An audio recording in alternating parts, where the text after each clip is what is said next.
A couple causing them to lie to God himself. Acts 5, 1, 11. The story of Ananias and Sapphira. Now a man named Ananias, together with his wife Sapphira, sold a piece of property. With his wife's full knowledge, he kept back part of the money for himself, but brought the rest and put it at the apostles' feet. Then Peter said, Ananias, how is it that Satan has so filled your heart that you have lied to the Holy Spirit and have kept for yourself some of the money you received for the land? 4. Didn't it belong to you before it was sold?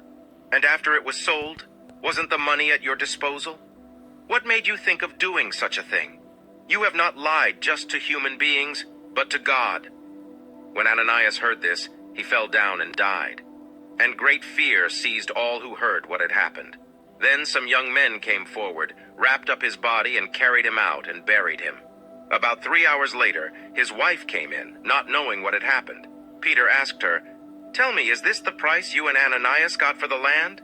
Yes, she said, that is the price. Peter said to her, How could you conspire to test the Spirit of the Lord?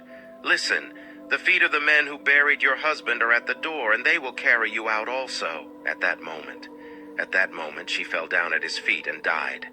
Then the young men came in, and finding her dead, carried her out and buried her beside her husband.